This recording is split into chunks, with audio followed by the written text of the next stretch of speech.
Umur tanda-tanda tidak barokah. Selama hidup tidak mengingat Allah sama sekali. Belas. Jadi disampaikan kerja tok, tok, kerja terus, dosa terus, gak ada imbangannya, gak ada penghapusnya. Itu tanda-tanda masalah besar dalam diri panjenengan, dalam diri ibu bapak. Ketika sudah merasakan umur sekian, udah bisa mengira-ngira, aku umur segini kok ibadahku masih segini-gini saja ya. Berarti itu tanda-tanda hidupmu itu tidak barokah. Umurmu tidak barokah. Sebab dia hanya mengejar hubud dunia, seneng dunia terus, seneng ngumpul-ngumpul duit terus. Kalau ada duit seneng ngumpul-ngumpul kendaraan terus. Kalau nggak kendaraan, ketika ada duit ngumpul-ngumpul kebun terus, nggak ada habisnya.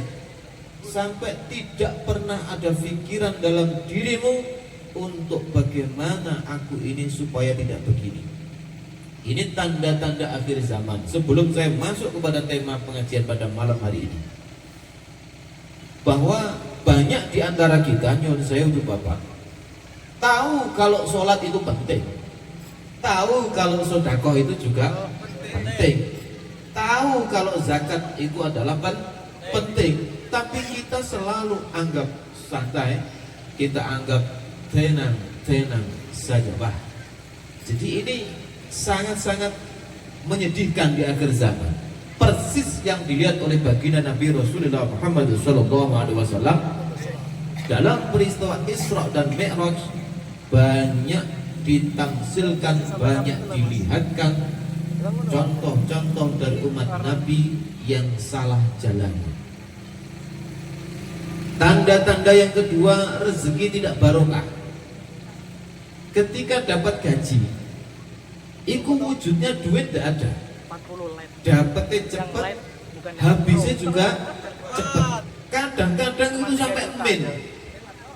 Ada yang modal begini? Ada yang modal begini, Bu?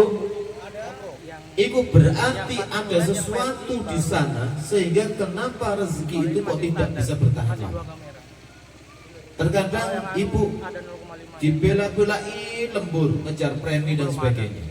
Setiap minggu kerja terus sampai nggak ada sama sekali untuk syukur kepada Allah Subhanahu Wa Taala. Tidak ada kesempatan bagi kita untuk meletakkan dahi kita bersujud menghadap Allah Subhanahu Wa Taala. Sehingga apa? Ketika duitmu sudah banyak, sudah terkumpul di saldo yang lumayan banyak, Allah mengirimkan makhluknya bernama api masuk ke rumahnya, makan semua hartanya, habis rumah sampai itu kebakar. Tiba-tiba uang terkumpul banyak, Allah perintahkan buminya, hei bumi, bergeserlah engkau, geraklah engkau. Gempa di mana-mana. Allah tidak tinggal diam. Ketika melihat hambanya sudah melampaui batas, perintahkan lautnya, hei laut, naik ke daratan, gulung mereka semua. Maka jadilah tsunami. Aku aman Pak Ustadz, rumahku di atas gunung, ini jauh dari langit. Allah nggak tinggal diam. Allah perintahkan anginnya, hei angin, datangi rumah itu, gulung rumah itu. Selesai Pak. Aman rumahku Pak Ustadz, temboknya besar, kuat, baja semua. Allah nggak akan tinggal diam Pak. Allah kirimkan penyakit namanya tumor, Allah kirimkan penyakit namanya kanker masuk ke otak panjenengan semua. Nggak lama badan yang gemuk akan menjadi kurus dalam waktu beberapa hari. Saat itulah saat kita terbujur di atas pembaringan, saat makan tidak bisa makan, saat minum harus dikasih selang oleh anak-anak kita, kita baru merintih-rintih menyebut nama Allah, ya Rob, ya Rob, ya Tuhan, ampuni aku, sembuhkan aku. Persis kayak Fir'aun. Fir'aun itu ketika mengejar Musa, Musa membelah lautan, Musa berlari, kemudian Fir'aun tenggelam di Laut Merah dan seluruh bala tentaranya. Di saat nyawa sudah di tenggorokan sini, baru beliau menyatakan, kalau begini caranya aku menyembah Tuhannya Musa, kalau begini caranya aku menyembah Tuhannya Musa. Tapi sayang, waktu tidak bisa diputar kembali. Allahumma sholli ala Muhammad. Maka dulu Mbah Maimun Zubair, pengasuh Pondok Sarang Rembang, beliau matur, santri-santriku kalau umurnya sudah 40 tahun belum bisa bangun rumah, 40 tahun belum bisa bangun rumah, itu tanda-tanda sampai tua tidak akan pernah bisa bangun rumah. Berarti kurangnya apa nih? Kurang barokah, tarian langitmu tidak ada. Ibu bapak, saya boleh bertanya pak, rezeki itu dicari apa enggak usah pak? Hah? Pak, rezeki itu harus dicari apa enggak usah? Yang namanya rezeki itu apa? Duit sama rezeki itu beda. Gaji sama rezeki beda. Kalau gaji harus dicari, tapi kalau rezeki tidak bisa dicari. Karena manusia selama dilahirkan, sebelum dilahirkan, dikeluarkan dari perut ibu ke bumi ini, rezeki sudah dicatat di dalam dirinya. Kapan dia akan kaya, kapan dia miskin, kapan dia mati, kapan dia mendapatkan kedudukan, kapan dia hancur, namanya sudah ada. Dicatat di dalam kitabnya Allah, di Lauhul Mahfuz, atau diriwayatkan di Taman Sidratul Muntaha di sana. Jadi ada ketika daunnya berguguran, itu tandane nyawane hambane Allah sudah mulai dipanggil oleh Allah Subhanahu wa taala. Makanya perlu saya sampaikan malam hari ini bahwa perjalanan Isra dan Mi'raj itu membawa risalah penting, yaitu menerima perintah sholat langsung dipanggil yang bersangkutan. Contoh gini saja, Pak Askep mau memanggil salah satu anggotanya. Ketika perintah itu tidak penting, cukup via WA. Pak, tolong jalankan ini. Siap balasan. Ketika perintah itu tidak begitu penting, cukup Pak Askep titip salam. Salam ya, sampaikan kepada anggota yang di sana, suruh ini. Ketika perintah itu tidak penting, mungkin bisa lewat memo dan sebagainya.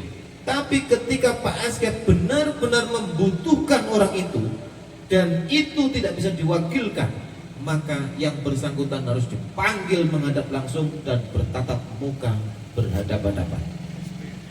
Allah ketika memerintahkan sholat, maka cukup perintahkan Jibril, ya Jibril turun, sampaikan kepada kekasihku Muhammad, ini perintahku sholat. Nih.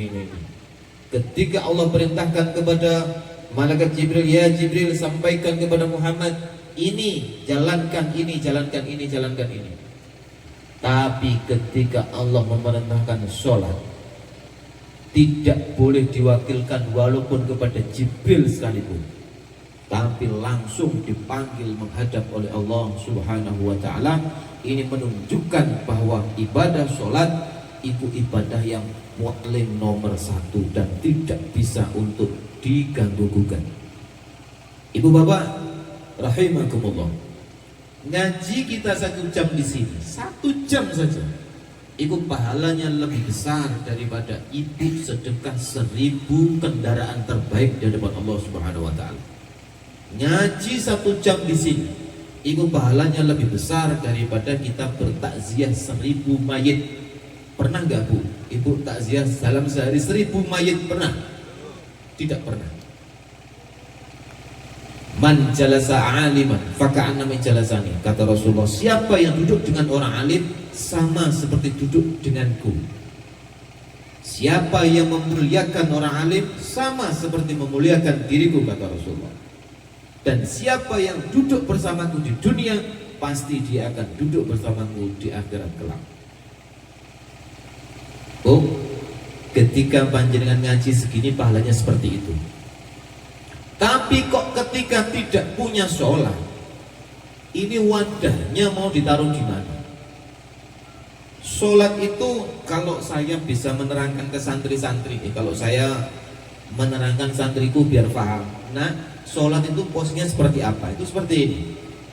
Sholat itu seperti pakaian, Bapak Ibu.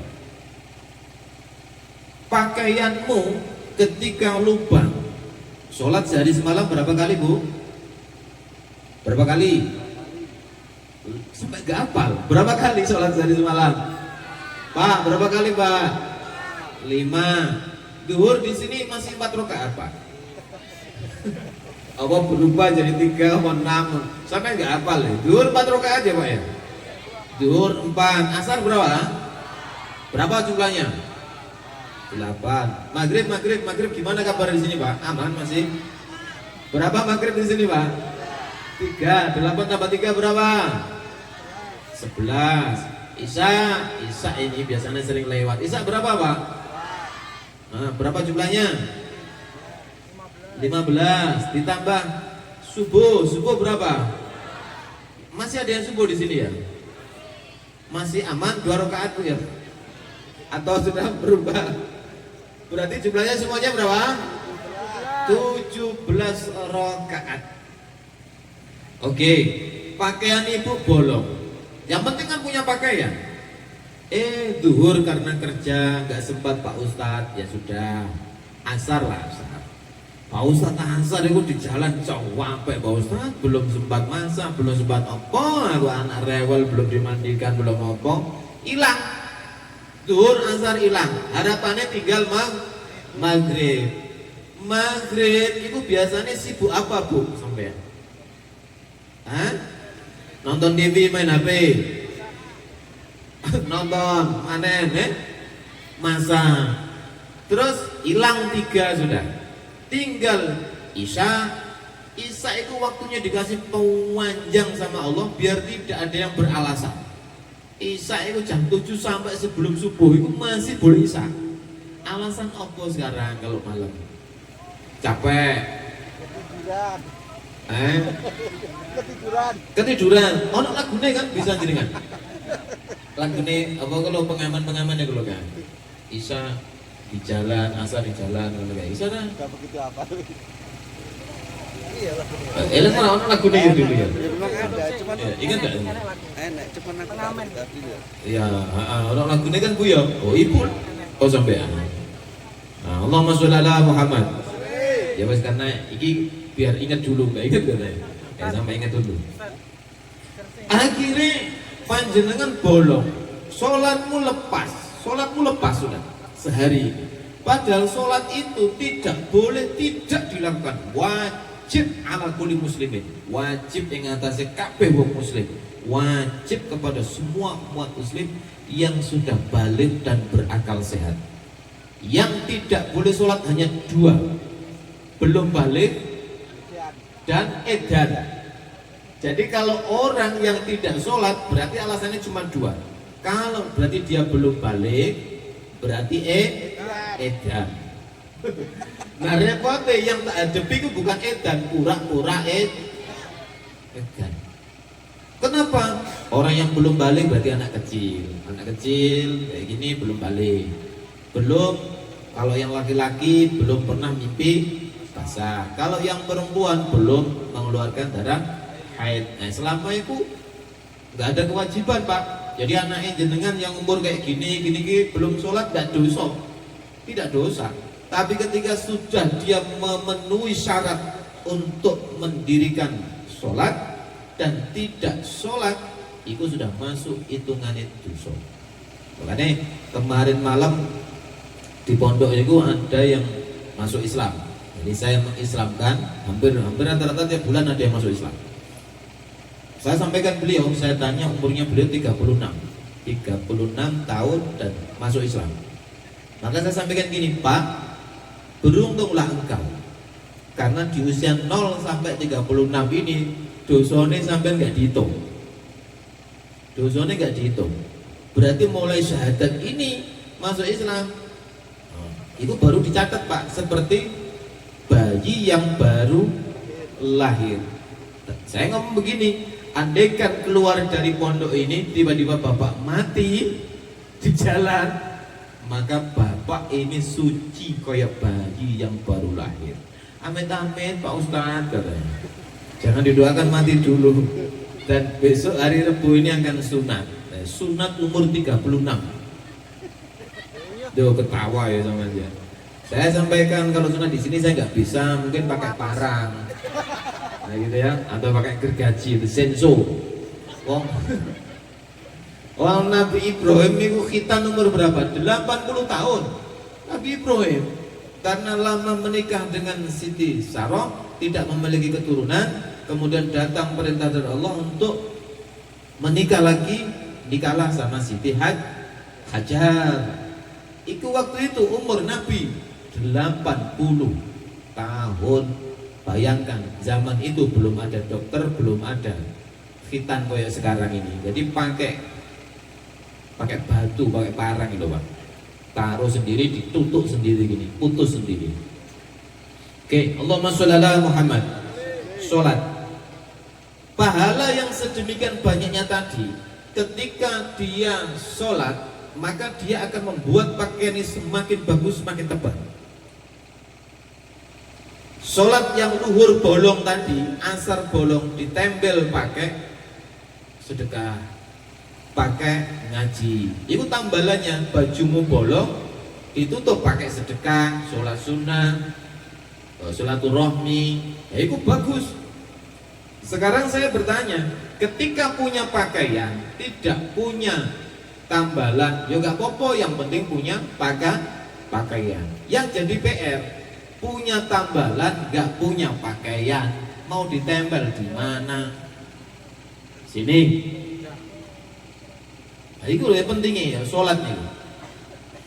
Oke, Allahumma sholli ala Muhammad. Dalam peristiwa Isra wal Mi'raj, Nabi mendapatkan perintah sholat sebagai nubuah, sebagai sarana Nabi berkomunikasi dengan Sang Pencipta. Jadi kok di dalam rumah tanggamu, ini misalkan ya Bu ya, rumahnya ibu itu penuh masalah. Lepas masalah satu, bertubi-tubi masalah. Lepas satu datang masalah lagi, lepas satu datang masalah lagi, tidak ada habis-habisnya. Itu berarti satu, ketika masalah itu tidak menjadikan ibu gentar, tetap tenang, berarti ibu imannya kuat. Ada toh kadang-kadang rumah tangga niku, mohon maaf ngapunten, karena akhir-akhir niki banyak di akhir zaman itu orang-orang sibuk mencari menghias dunianya, tapi akhiratnya itu nggak diurusi sama sekali. Ini saya mohon maaf, ini tidak hanya di tempat sana, di mana-mana ada. Semoga di sini baik-baik semuanya. Amin Allahumma. Amin Allahumma. Contoh misal begini,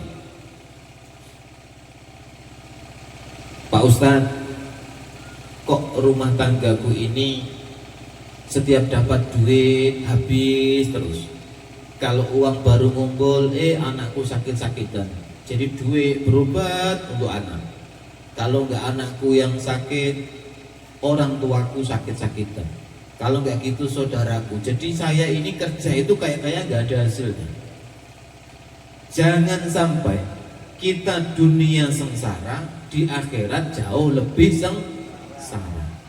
Kalau masalah-masalah, urusan masalah, problem, tidak ada satupun manusia tanpa masalah kecuali pegadaian. Karena pegadaian itu pegadaian, atasi masalah tanpa masalah, itu pegadaian. Kita tidak begitu. Saya yakin yang hadir di sini ada masalah tadi. Ada enggak kira-kira? Tidak ada yang tidak ada masalah. Itu kenapa Allah memerintahkan kita untuk sholat, supaya kita curhat kepada Allah Subhanahu wa ta'ala. Sholat itu sarana kita komunikasi dengan Tuhan kita. Tidak ada agama di dunia ini tanpa ada sembahyang. Pasti ada komunikasinya. Dari semua agama pasti ada sembahyangnya dengan cara masing-masing agama tersebut. Nah kita juga sama, komunikasi kita dengan Tuhan ikut sehari semalam 5 kali. Ya Allah ya Rabb, Subhanalladzi, tadi dibaca oleh qari'nya. Subhanalladzi asra bi'abdihi lailan minal masjidil haram ilal masjidil aqsa alladzi barakna hawlahu linuriyahu min ayatina innahu huwas sami'ul basir. Maha suci Allah yang telah menjalankan hambanya, abdunya, dari Masjidil Haram ke Masjidil Aqsa, yang mana telah kami berkahi sekelilingnya, yaitu di waktu malam, lailam, di waktu malam yang telah kami berkahi sekelilingnya. Dan sesungguhnya Allah Maha mendengar lagi Maha melihat. Baik, dari ayat ini satu intisari daripada nama niku Isra wal Mi'raj. Satu, menguji keimanane umat Islam. Kok ternyata Pak, Isra Mi'raj itu peristiwa yang dahsyat, peristiwa yang luar biasa, hasilnya juga luar biasa, tapi sayang ketika Nabi pulang membawa pengalaman Isra Mi'raj, rupanya banyak yang murtad semua, tidak ada yang percaya. Memang kita ini nggak percaya Pak saat ini nih. Kenapa orang itu malas sholat? Karena nggak percaya, dosa itu nggak percaya. Kenapa orang sekarang itu malas untuk beramal soleh, untuk sedekah? Karena orang sekarang nggak pahalanya sedekah. Sedekah itu koyok-koyok sesuatu yang apa gitu? Gak begitu penting, malah merepotkan. Duit berkurang. Sesungguhnya nggak begitu. Makanya ketika terjadi seperti ini, Rasul dipanggil naik ke langit, ditunjukkan di sana surga dan neraka. Ini nggak apa-apa nih, saya ceritakan surga dan neraka sedikit.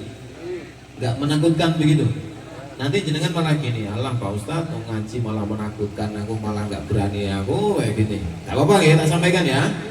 Baik, ketika Nabi Isra dari perjalanan Haram ke Aqsa, itu dikejar oleh Jenifrit. Di sebelah kanan ada kakek-kakek tua yang memanggil, ya Rasulullah, berhenti sejenak. Tapi Rasul tetap berjalan terus bertanya Rasulullah kepada malaikat Jibril, ya Jibril, itu siapa? Itu orang Yahudi ya Rasulullah. Andaikan engkau berhenti, maka engkau umatmu di akhir zaman banyak yang murtad dan akan menjadi pemeluk agama Yahudi. Di sebelah kiri yang dia manggil lagi nenek-nenek tua sebelah kiri, ya Rasulullah, berhenti sebentar, ya Rasulullah, berhenti sebentar. Siapa itu ya Rasulullah? Siapa itu ya Jibril? Itu adalah kaum Nasrani. Kalau andaikan engkau berhenti, maka umatmu di akhir zaman, umatmu akan menjadi Nasrani semuanya. Terus melesat, sehingga Rasulullah berhenti, ketemu perempuan memakai perhiasan lengkap dan hampir menarik Rasulullah, tangannya begini. Berhenti ya Rasulullah. Jibril mengatakan, jangan berhenti ya Rasulullah, itu adalah dunia yang diserupakan sebagai seorang perempuan yang cantik, berhiaskan molek, dan dia akan menggodamu. Ketika engkau berhenti, maka anak keturunanmu, pengikutmu besok banyak yang akan tergoda oleh dunia. Rasul gak berhenti aja kita tergoda oleh dunia, apalagi berhenti. Terus berjalan, Rasulullah melihat ada seseorang yang hari itu menandur tanaman, hari itu berbuah, hari itu bisa dimakan. Rasul bertanya kepada Jibril, ya Jibril, siapa itu Jibril? Ya Rasulullah, dialah orang yang ketika di dunia dia gemar untuk melakukan amal kebaikan, dia rajin bersedekah, dia selalu mengajak kepada kebaikan, maka amalnya berlipat-lipat. Baik ibu, orang yang sedekah itu seperti menanam, hari itu ditanam, hari itu juga tumbuh buah, dan hari itu juga bisa dimakan. Enak kayak gini. Jadi yang tadi ini sedekah apa beli sendiri Pak? Tuh sedekah semua. Siapa yang sedekah kayak gini besok akan dilipat-lipatkan pahalanya oleh Allah. Amin Allahumma Amin Allahumma. Makanya guru-guru kita dari Nahdiyin ada talim, ada yasin, ada sedekah. Masya Allah, riwayatnya yasin itu, siapa yang sering baca yasin, besok ketika di padang mahsyar dikumpulkan semua manusia dari zaman Nabi Adam sampai akhir zaman, kepanasan semuanya sesuai dengan amal dan perbuatannya, maka yasin akan datang kepada dirinya memberikan keteduhan. Yasin itu dengan moco yasin sebulan berapa kali? Hah? Belas gak pernah. Oh begitu. Allahumma sholli ala Muhammad. Tuh, yasin. Terus berjalan lagi, Rasul melihat ada orang yang kepalanya digencet batu besar, kemudian hancur kepala itu, ditumbuhkan lagi, hantam lagi, hancur lagi, seperti itu tidak henti. Rasul bertanya kepada Jibril, ya Jibril, apa yang dilihat ini ya Jibril? Tamsil apa ini? Ya Rasulullah, inilah umatmu ketika selama hidup di dunia, kepala itu tidak pernah dipakai sujud sekalipun menghadap Allah Subhanahu wa taala. Bu, Pak, moga-moga kita semuanya selamat dari sini ya. Amin Allahumma. Kepala yang sombong itu adalah kepala yang tidak pernah dipakai bersujud. Allah itu paling senang kepada hamba sekalipun wujudnya itu preman, bertato dia kiri kanannya, gondrong dia, gak masalah.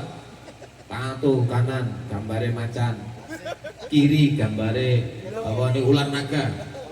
Ya pola singgeng. Saya kemarin melihat orang kayak gitu. Saya ngomong. Jadi kewatonan gua ya Pak. Saya sampaikan kepada ini sopir saya ini. Tuh lihat lagi. Orang itu dulunya luar biasa. Gambare macan. Lihat sekarang sudah tua. Gambare jadi kucing. Gak ganas lagi toh. Gak ganas lagi. Yang mudanya dipasangi ular naga, umurnya 60, gak kelihatan ularnya, tinggal koyok cacing. Koyok ular-uling malah. Ya. Gak apa-apa. Makanya saya itu juga santri-santri saya yang tua-tua itu macam-macam Pak. Ono sing gondrong, ono sing tua-tuaan, ono sing macam-macam. Ketika dia sowan ke dalam pengen sarungan, baju tawa, tak larang malah, tidak usah. Jadilah engkau seperti itu, seperti sebelum mengenal saya. Jadi tobatmu jangan karena saya, tapi karena Gusti Allah. Dan sebaik-baik orang itu adalah yang keningnya pernah pakai bersujud di bumi. Ketika engkau berbisik di bumi Bapak Ibu, ikut doamu menghujam ke langit, menggelegar di langit.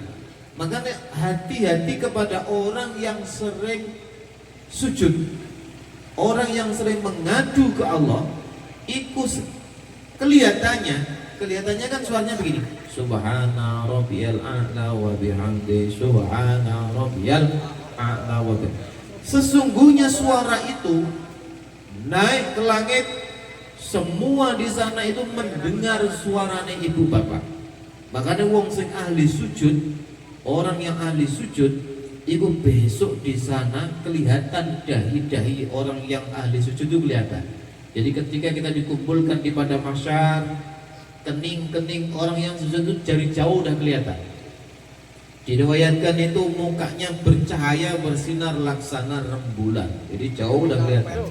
Tukang-tukang adzan, ada tukang adzan di sini. Itu besok ketika dikumpulkan di padang mahsyar, lehernya tinggi menjulang seperti jerapah. Jadi kelihatan. Ikut tukang-tukangnya adzan Kanjeng Nabi Muhammad SAW, penyeru-penyeru adzan. Tukang-tukang marbot masjid yang membersihkan musola dan masjid lillahi ta'ala, Masya Allah, iku pahalanya lebih besar daripada imami masjid, imami musola. Jadi yang jadi imam jangan gaya dulu, yo. Jangan gaya dulu. Pahalanya jenengan loh sama takmir masjid. Sing tukang bersihkan masjid itu besar takmir. Long imam terima beres, semua sudah ada, semua bersih disapu, imam datang paling akhir, ya tak? Ngontor guayane merowentai. Sesungguhnya imam itu malah pahalanya nggak ada apa-apanya dibanding sama tukang adzan sama tukang marbot masjid. Saya pernah Pak dulu diperintahkan yai saya 40 hari 40 malam membersihkan makomnya wali di daerah Tuban sana. Itu 40 hari 40 malam. Itu disuruh nyapu sehari 4 kali. Siang ba'da zuhur, ba'da maghrib, ba'da jam 12 malam, ba'da subuh. 40 hari Pak, setiap daun yang jatuh tak sapu. Diniatkan begini, ya Allah, aku tidak membersihkan kotoran ini, tapi aku membersihkan hatiku dari kotoran-kotoran hatiku. Jadi kalau sampai nyapu masjid juga begitu, ya Allah, aku tidak membersihkan ini, tapi aku membersihkan kebersihan supaya hatiku ini bersih dan orang-orang yang sholat di sini juga bersih. Dan itu semua akan menjadi saksi. Tahukah ibu bapak pahalanya orang yang punya wudhu ketika berjalan ke musola? Iki ada amalan ini penting kalau memang dengan pengen diamalkan Bu Pak. Jaga wudhu, batal wudhu begitu ya. Orang yang punya wudhu berjalan menuju masjid atau musola, setiap langkah yang dilewatinya, bumi itu akan memintakan ampun kepada Allah Subhanahu wa Ta'ala dan merindukan orang itu. Dia ngomong kepada Allah, ya Rob, kapan orang ini mati ya Allah? Kapan orang ini mati?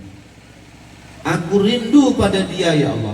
Besok ketika dia menghadap kepada Engkau, masuk ke dalam perutku, aku buka kuburannya lebar-lebar. Aku rindu pada dia ya Allah. Itu orang yang punya wudhu. Kok melewati suket rumput mendoakan? Kok melewati banyak, ada kodok di situ, ada apa ini? Itu mendoakan semua. Makanya ada amalan seorang kiai atau santri yang pengen cepet jadi kekasih Gusti Allah, wis gak usah aneh-aneh, gak usah poso terlalu penuh-penuh, wis tirakaton, jaga wudhu itu loh, itu sudah bisa jadi kekasih Gusti Allah. Sebab orang yang punya wudhu, orang yang menjaga nafsunya dari segala sesuatu yang bisa membatalkan wudhu. Bu, kalau wudhu sama suami batal tidak? Sama suami batal tidak? Batal. Sama anak batal tidak? Bapaknya sama anaknya perempuannya batal tidak? Ayo harus paham nih, batal gak Pak? Tidak batal. Jadi harus paham, muhrim, mahram harus paham. Karena istri dan suami itu orang lain, boleh menikah, makanya batal. Tapi kalau sama anak, ya tidak boleh dinikahi, artinya tidak batal. Allahumma sholli ala Muhammad. Ya, jaga wudhu. Terus sholat niku sarana kita minta kepada Allah besok supaya kita ini diakui sebagai umat Kanjeng Nabi. Sebab ketika Rasulullah diperjalankan itu banyak orang yang dihantam kepalanya pakai batu, hancur kepala itu, dikumpulkan lagi, hancur lagi, begitu seterusnya. Yang kedua, Rasul melihat ada seseorang yang berenang di sungai darah, kemudian memakan batu-batu yang di sana, kemudian perutnya meletus, dibuat lagi, meletus, dibuat lagi, sampai Rasulullah itu benar-benar melihatnya dengan jelas dan bertanya kepada malaikat Jibril, ya Jibril, ini tamsil apa wahai Jibril? Ya Rasulullah, inilah contoh dari umatmu ya Rasulullah. Ketika di dunia dia sering memakan uang riba. Hati-hati, yang suka membungakan duit, ini besok di sana perutnya akan besar, diseret jalan perut itu pecah, hancur lagi, bulatkan lagi, hancur lagi. Naudzubillah min dzalik. Amit-amit, ya. Dan jangan sampai kita menjadi pelaku riba, membungakan duit. Mas, tak pinjemi 1 juta tapi kembalikan 1.200.000. Kalau temponya nggak bisa maka aku naikkan menjadi 1.500.000. Dan berbunga lagi.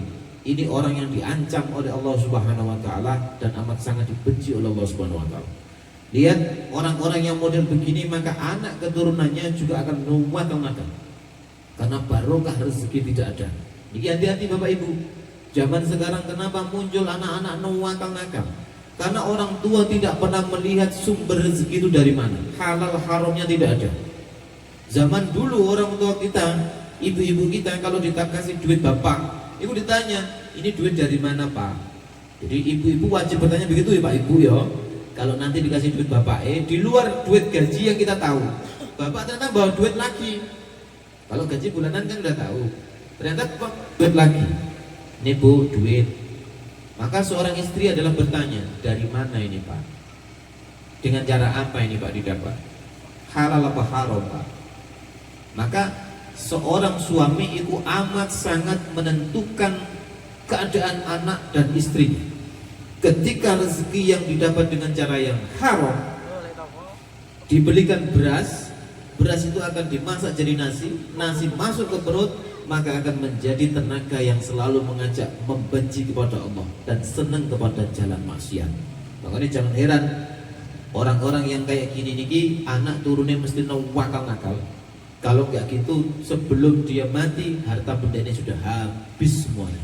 Kelihatannya penuh banyak duitnya sekarang, mobilnya berjejer, tanahnya di mana-mana. Lihat sebelum dia wafat atau pas dia wafat, harta itu akan habis di tangan anak-anaknya, dibuat rebutan. Itu tandanya rezeki yang tidak barokah. Lanjut. Nabi melihat ada perempuan dan laki-laki yang memakan buah, namanya buah zakum. Di Quran itu disebutkan buah zakum niku bentuk wujudnya seperti kepala tengkorak, tapi isinya duri dan meminum minuman yang sangat bau. Apa itu minumannya? Nanah dan darah yang baunya luar biasa bu. Di mana darah itu berasal? Mohon maaf, dari kelamin perempuan yang diperes darahnya. Perempuan-perempuan nakal, pelacur mulai dari zaman Nabi Adam sampai akhir zaman, diperes darahnya, campur keputihan, campur opong, ini sembuh. Itu diminumkan kepada orang-orang yang selalu membuli dan menggosip. Ada di sini yang tukang gosip? Biasanya bapak-bapak atau ibu-ibu. Hati-hati. Ibu sampai makan buah zakum. Apa zakum itu? Bentuknya kepala tengkorak, isinya duri. Ketika masuk ke sini, maka tenggorokan itu akan lepas, jatuh semua ke dalam. Dan karena hausnya luar biasa, begitu terus, begitu terus. Selanjutnya Rasul melihat ada seseorang yang kukunya dibuat panjang dari tembaga. Kuku-kuku itu mencakar-cakar tubuhnya sendiri dan memakan daging-dagingnya sendiri. Jadi daging itu dimakan sendiri. Itu kayak vampir itu. Dimakan sendiri. Siapa itu? Orang yang suka menjelek-jelekkan orang lain. Ada di sini. Wes kita semua mudah-mudahan selamat. Amin Allahumma. Jangan sampai kalian menjelekkan orang lain. Ketika seperti itu, maka koreksi diri kita. Oh iya ya, kalau aku menjelekkan orang lain itu pasti orang yang sakit hati, dan aku nggak boleh begitu karena pasti aku begitu. Jadi dengan begitu kita nggak usah lah. Gara-gara kita mengejar pangkat, gara-gara kita mengejar supaya dilihat pimpinan, kita itu bisa menghujat teman kita sendiri loh, menjelekkan teman kita sendiri hanya karena posisi itu yang kita butuhkan. Nah untuk bilang andaikan engkau mampu seketika menduduki kedudukan itu, maka setiap rezeki yang kau dapat itu menjadi rezeki yang haram. Naudzubillah iku amit-amit. Makanya ada orang yang begini, gak lama tuannya stroke mati. Wes begitu modelnya. Apalagi nyambung sewu ngapunten Pak nggih. Ketika besok panjenengan punya anak mau daftar apapun itu, kok pakai suap? Supaya lolos, entah jadi polisi, entah jadi tentara, entah jadi dokter, entah jadi pilot, kok pakai uang suap? Maka itu yang menyuap dan yang disuap adalah finnar, dua-duanya neraka. Sampai dapat gaji tiap bulan, tapi jadi polisi, jadi tentara, tapi suapan tadi itu. Maka setiap gaji yang sampai dapat, ini merebut hak orang lain, yang harusnya orang itu sudah menang, lolos. Karena orangnya nggak punya duit, akhirnya tergeser sama yang punya duit. Itu rezeki hak orang lain yang ibu geser. Wes mending makan singkong seadanya tapi barokah. Amin Allahumma. Oke, lanjut.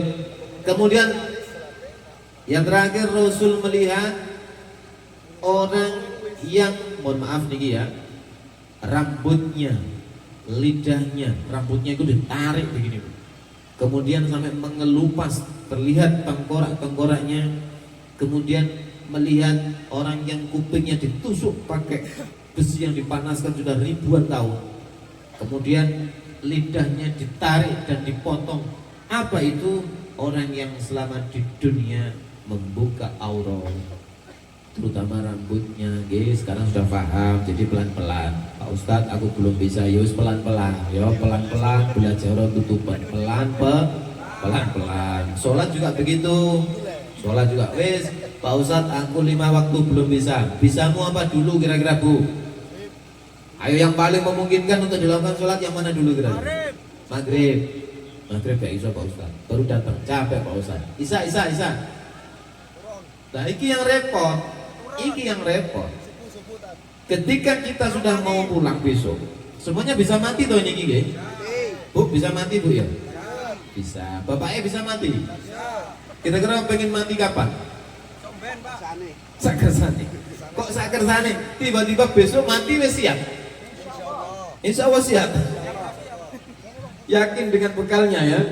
Ya Allah. Bekal mati itu. Sekarang kan orang kenapa kok sholat itu terlalu santai? Kayak dianggap gak penting. Ibu, karena sholat itu goib, istirahat itu ya goib. Saya bertanya, ibu pernah mimpi? Pernah mimpi Bu? Ketika di dalam mimpi itu pernah gak merasakan cerita kayak dikejar-kejar hantu, dikejar-kejar wong, pokoknya jelek lah, dikejar binatang buas? Takut nggak pas di mimpi itu? Takutnya beneran apa enggak?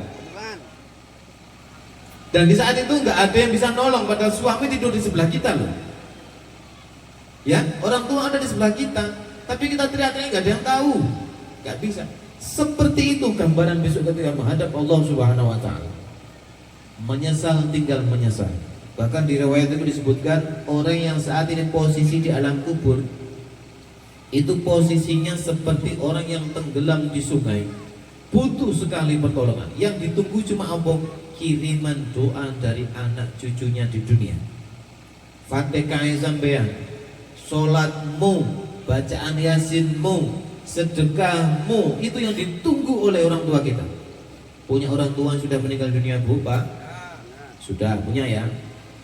Saat ini makanya kita niku diajari ngirim doa, maca yasin sama guru-guru kita. Iku sampai sana Pak, sampai bayang no, sampean paketan COD saja, JNT sampai sini tidak?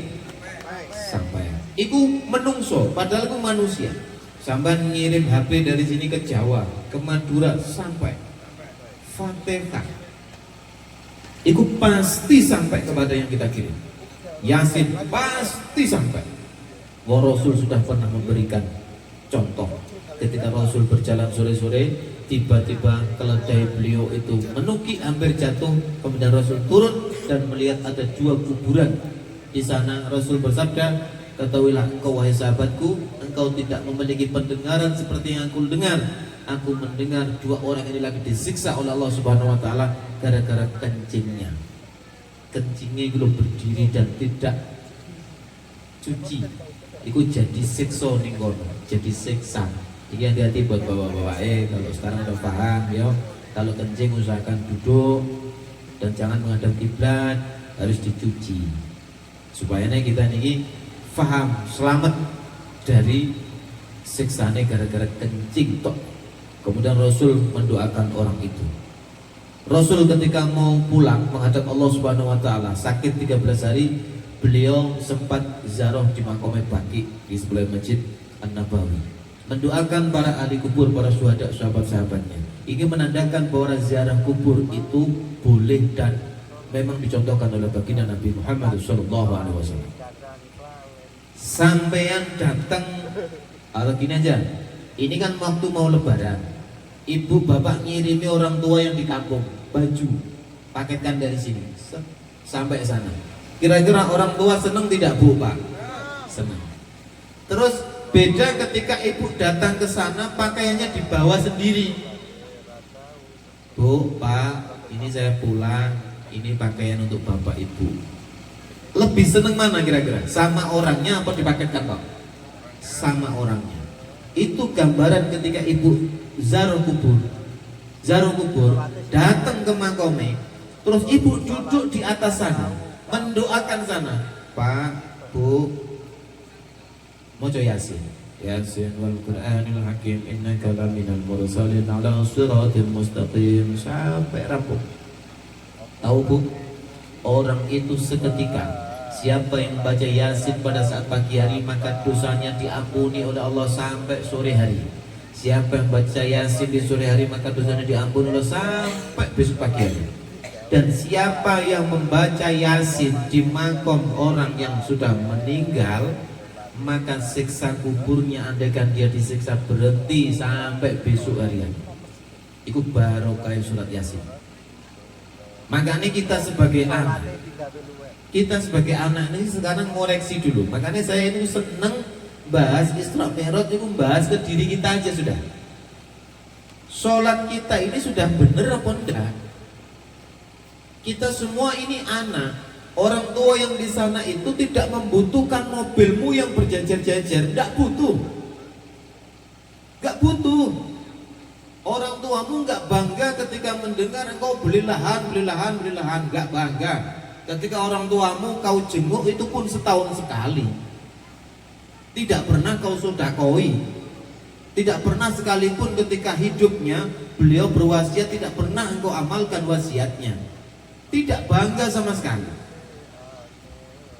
Dan itu seperti orang yang sudah mau tenggelam di sungai, sampai datang naik perahu tiba-tiba nawarkan gini, Pak, tak kasih TV yang 42 in Pak ya. Kira-kira seneng gak orang tuamu posisi? Seneng gak kira-kira? Pak, rawon Pak ya? Enggak. Pak, mobil Pak ya? Enggak. Tapi ketika engkau tawarkan, Pak, aku punya ban bekas Pak, harganya 20.000. Seneng mana rawon sama ban bekas? Orang yang tenggelam itu loh butuh ban bekas. Apa yang diteriakkan orang dalam kubur itu? Ya Rob, kalau tahu seperti ini puasa ya Allah, maka dulu aku akan puasa. Kalau tahu seperti ini pahalanya wong sholat ya Allah, dulu aku mau sholat.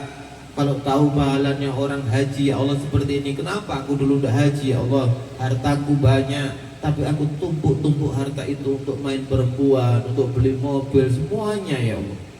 Saat itu nggak bisa balik sudah, menyesal nggak bisa. Wes contohnya gini aja lah, Bapak Ibu sekarang kalau mengingat masa-masa SD masih ingat gak Bu? Masih ingat? Enak mana masa SD sama sekarang? Pengen gak balik ke masa yang lalu? Ya kan? Gak mikir butuhan, sekolah tinggal berangkat, baju tak usah kita nyari beli, udah dibelikan Bapak Ibu, tinggal minta Pak Bu baju dibelikan. Tapi hati kita gembira. Tapi sekarang bisakah kita mundur menjadi muda lagi? Gak bisa Pak.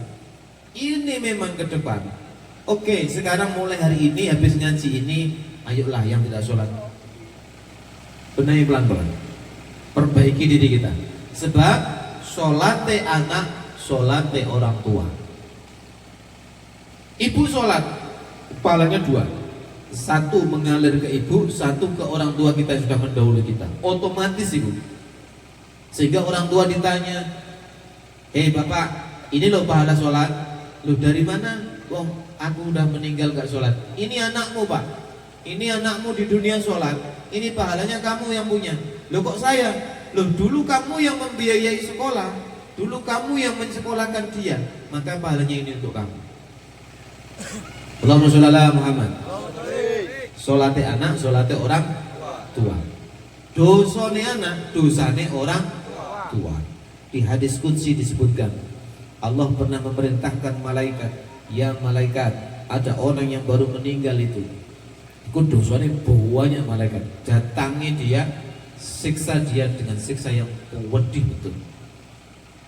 Malaikat wis datang ke sana mau nyiksa orang ini, ternyata Allah perintahkan, berhenti dulu malaikat, berhenti. Kenapa wahai Allah? Rupanya malaikat, orang ini punya anak kecil sekarang ngaji di TPA. anak ini membaca Al-Fatihah, malaikat tolong stop dulu, stop. Gara-gara Al-Fatihah anak ini malaikat, aku tunda siksaku untuk bapak ini 40 tahun lagi datangi dia. Bayangkan Bu, satu Al-Fatihah anak menunda siksa orang tua 40 tahun lamanya. Padahal itu pendosa, bapak ini itu pendosa. Tapi anaknya di dunia membaca Al-Fatihah, itu siksanya ditunda 40 tahun lagi. Bayangkan ketika anak kita sehari semalam membaca Al-Fatihah full 5 waktu dalam semalam, 17 rakaat, 17 kali membaca Al-Fatihah. 17 kalikan 40 berapa ya? 360-an tahun sehari. Makanya orang Jawa itu ada omongan anak itu mikul dhuwur mindem jero. Artinya anak itu mikul apa? Gotong tinggi nanam dalam. Itu maksudnya begitu. Tapi sebaliknya Pak, jenengan selama hidup ahli ibadah, bapak ibu suka sedekah, bapak ibu baik kelakuannya, anaknya gak diurusi, sholatnya gak diperhatikan, sampai meninggal dunia berpuluh-puluh tahun enak-enak di sana. Datang malaikat menyiksa sampean, malaikat, aku sudah mati kok disiksa, kenapa itu? Tuh, anakmu sekarang Ramadan gak poso. Kayak anakmu Jumatan malah mancing. Kayak anakmu Jumatan malah main judi, main slot. Ada di sini, ada. Saya tahu, semakin wifi lancar, semakin lancar judi online-nya juga. Betul gak? Makanya saya kaget kemarin, Jawa Timur tahun 2024 nilai tertinggi perceraian itu di Bojonegoro. Setahun itu 3.600 janda baru lahir. Cantik-cantik Pak, muda-muda. Ayo awak dewe golek rono Pak, nyari sana ya. Nyari sana. Dan rupanya apa penyebabnya? Rata-rata suaminya masuk dalam ngeslot game judi online. Ya Allah, ini didengarkan buat pelaku slot ini. Game online itu main komputer Pak. Komputer, kita nggak berhadapan dengan bandarnya secara langsung. Betul ya? Sampai pernah judi yang anu Pak, apa topi miring apa ini? Yang kuning-kuning ada angka ini lho Pak, apa? 0 ada 0 ada 4 ada 5 apa ini? Warnanya kuning. Dadu. Ya dadu. Dadu ini lho Pak. Kita berhadapan dengan bandarnya. Kita jarang menang. Gitu kan? Kita nggak bisa menangkan. Apalagi ini bandara kita nggak lihat, komputer lagi. Komputer itu bisa didesain Pak, sampai hari ini dibuat menang, besok dibuat kalah, dibuat menang, begitu terus. Kenapa saya ngomong begini? Karena background saya adalah sarjana komputer, jadi itu IT-nya bisa dibuat. Jadi itu permainan, ada yang mengendalikan dari jauh supaya kita ini penasaran. Wong bandar berhadapan aja kita kalah, ya toh Pak? Apa menang itu jauh kita nggak lihat kok bandar. Itu mudah sekali untuk dicolong. Dan hati-hati, tidak ada ceritanya orang kaya gara-gara judi. Ada nggak cerita di sini Pak? Ada pernah yang di sini judi menang terus kaya, terus kaji, terus bangun rumah, bangun apa ada di sini? Enggak ono ceritanya. Enggak ada ya Pak ya. Tapi kalau kaya gara-gara dermawan, rajin sedekah ada. Banyak. Enggak ono ceritanya. Nah ini menjadi PR Bu Pak, suami-suami biar paham hari ini. Kenapa rezeki sampean sulit sekali didapat? Karena engkau membohongi istri yang di rumah. Iku sebabnya. Ayo carikan saya seorang laki-laki yang rezekinya lancar, tapi dia di rumah bohongi istri terus, pasti kesulitan cari rezeki. Pasti itu. Karena suksesnya laki-laki dilihat dari dua wanita. Siapa ibu yang mendoakan dia tiap hari, dan siapa istri yang mendampingi dia tiap hari. Kalau ibu dan istri ini dimuliakan, disenangkan hatinya, pasti rezeki akan mengalir dari mana-mana. Makanya dua orang ini, istri dan ibu, ketika anaknya atau ketika suaminya bertingkah, maka dua orang ini yang cepat mendapatkan isyarat. Dia akan tahu suamiku ini berubah, suamiku ini sudah nggak kayak biasanya. Ini gara-gara seperti itu. Allahumma sholli ala Muhammad. Ini penting kalau sampaikan. Soalnya aja sampai panjenengan dulur-dulurku jadi miskin semua aja sampai. Amin Allahumma. Wes aku pengen jenengan jadi orang yang kaya terus dermawan semuanya. Jadi caranya niku, Pak, ketika jenengan banyak masalah curhat sama Pak Ustadz tidak menemukan solusi. Curhat sama orang tetangga yang kita percaya malah diomongkan kemana-mana. Tempat yang aman untuk curhat hanyalah Gusti Allah. Sampai curhat Bu, ya Allah, aku hidupku susah ya Allah, hidupku sengsara ya Allah, solusinya seperti apa ini supaya hidupku ini barokah, seperti apa ini? Kita ini jarang yang begitu, sehingga nopo kita ini selalu merasa tidak senang kepada Allah, jauh sekali. Itu barokah. Allahumma sholli ala Muhammad. Ayo selawatan nih. Ya Nabi salam alaika ya Rasul salam alaika ya Habib salam alaika salawatullah alaika ya Nabi salam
Kenapa saya itu bercerita begini? Sebab saya dulu itu pernah merasakan bagaimana susahnya nggak bisa makan, itu pernah. Saya pernah 3 bulan nggak bisa bayar listrik, itu pernah merasakan seperti itu. Jadi sesungguhnya Allah itu tergantung kita. Kalau kita itu benar-benar merasa aku butuh Allah, bukan Allah yang butuh kita. Andaikan dunia ini Pak, semua orang di dunia ini gak ada yang sholat, Allah gak akan turun derajatnya jadi Tuhan. Dia tetap akan menjadi Gusti Allah. Dan andaikan kita ini sekarang banyak yang tidak sholat, tetap Allah akan menjadi Tuhan, tidak akan turun menjadi Tuhan. Karena kita butuh Gusti Allah, bukan Allah yang membutuhkan kita. Sampai sholat bukan untuk Allah pahalanya, sholatnya untuk kita sendiri. Sampai zakat pahalanya juga untuk diri sendiri, bukan untuk orang lain. Sehingga ketika membahas seperti ini, banyak yang tidak paham arti daripada kita ini seperti apa harus. Isra dan Mi'raj, selain kita memperoleh sholat, kita juga harus tahu bahwa kita ini harus bersih. Karena sebelum berangkat Isra Mi'raj, Rasul itu dicucikan hatinya dengan air Zam-Zam, dibedah dadanya supaya ketika menghadap Allah dalam keadaan yang fitrah dan suci. Artinya kita umat Islam harus rajin dan bersih, jangan komproh, jangan jorok, jangan tidak menjaga kebersihan. Kemudian ketika kita menghadap Allah, Di situ dalam surat Al-Isra Allah menyebutkan waktunya malam. Ternyata ketika menghadap Allah ada waktu-waktu yang memang spesial untuk bertemu dengan Allah. Ada satu tahun yang sangat spesial, yaitu tahun waktu haji. Ada bulan yang istimewa, yaitu bulan Ramadan. Setiap minggu ada waktu yang sangat mustajab, yaitu setiap hari Jumat. Setiap hari ada waktu yang sangat mustajab untuk berdoa, yaitu waktu malam hari. Siang gunakan untuk kerja cari dunia, malam gunakan untuk kerja cari akhirat. Allahumma sholli ala Muhammad. Nah, ketika sudah seperti ini, kita akan faham bagaimana hikmah Isra wal Mi'raj ini implementasinya dalam kehidupan yang sehari-hari. Kemudian Allah berkahi di sekeliling Nabi. Orang yang selalu melaksanakan sholat, maka berkahnya akan selalu hadir dalam setiap langkahnya, minat dunia hatal akhirah. Semua apa yang menjadi hajatnya akan gampang diijabah oleh Allah Subhanahu wa ta'ala. Meskipun sulit sekali menjalankan. Dikira orang sholat itu mudah, gak mudah. Setan gak akan tinggal diam. Wong ketika kita sholat aja setan masih gak berhenti. Ketika kita bangun ngambil wudhu itu loh, setan sudah membisikkan kita, jangan sholat, jangan sholat, jangan sholat. Nanti saja, nanti saja. Ketika nanti saja kita bisa sholat, pas sholat itu setan masih bisiki kita, ayo cepet, ayo cepet, ayo cepet. Ada pernah ngalamin kayak gitu bu? Pas sholat ternyata lupa rokaatnya. Ya Allah, aku tadi udah berapa rokaat ya? Aku tadi sudah berapa? Sampai lupa. Lah itu tandanya setan masih ngejar kepada kita. Apalagi kita yang saat ini amburadul. Naudzubillah min dzalik, naudzubillah min dzalik. Dan yang terakhir, hikmah Isra dan Mi'raj itu menuntun kepada kita supaya seimbang Pak antara dunia dan akhirat. Tadi disampaikan oleh Pak Ustadz, wayang kerja, wayang ibadah, yo ibadah. Lah wong kerja itu loh 24 jam. Sampai sholat sehari semalam 5 kali. Satu sholat paling lama berapa menit jadi? Berapa? 5 menit loh ya. 5 menit kali 5 cuma berapa? 25 menit. Sementara kita dikasih umur dalam sehari semalam berapa? 24 jam. Berapa puluh menit? Banyak menit. Uang 1 jam 60 menit, 60 kali 24. Loh kita ini tidak berpikir ke arah sana. Sehingga harapan kula dengan adanya ngaji seperti ini tiap tahun, dengan adanya kegiatan seperti ini, ibadah panjenengan ditingkatkan, kualitas menghadap Allah juga diperbaiki supaya hidup kita penuh barokah, berkah fitri wa dunya wal akhirah. Amin Allahumma amin Allahumma. Oke, cukup sekian ngaji kita malam hari ini. Mudah-mudahan ada manfaatnya. Akhirul kalam, saya mohon maaf yang sebesar-besarnya apabila ada tutur kata peribahasa saya yang kurang berkenan dalam hati panjenengan semuanya. Mudah-mudahan kita semuanya kelak dijadikan hamba-hamba yang selalu bertakwa kepada Allah Subhanahu wa taala. Meskipun banyak masalah, meskipun banyak pekerjaan, kita tidak lupa untuk selalu beribadah kepada Allah Subhanahu wa taala. Supaya anak-anak kita ini lebih penting. Anak-anak kita ini harus tahu, oh sholat itu penting. Dilihat dari mana? Bapak ibu sholat.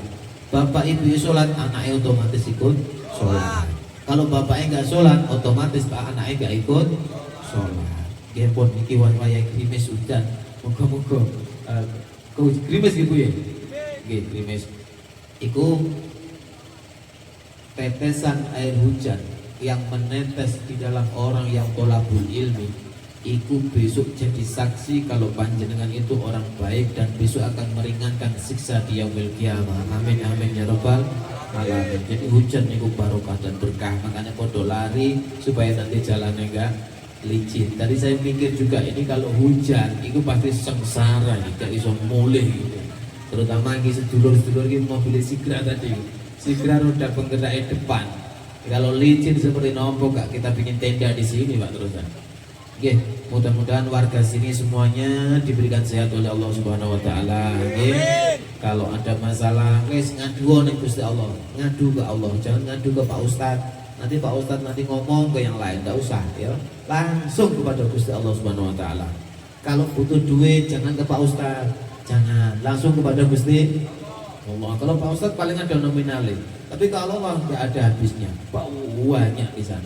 Kalau Pak Ustadz perlu voucher aja ke sini ya. Kalau beli voucher ke sini, Pak Ustadz kalau naik ngaji ke sini nggak apa-apa. Dan setiap ilmu nanti yang akan didapat barokah fi dini wa dunya wal akhirah. Oke, mudah-mudahan kita semuanya sehat walafiat.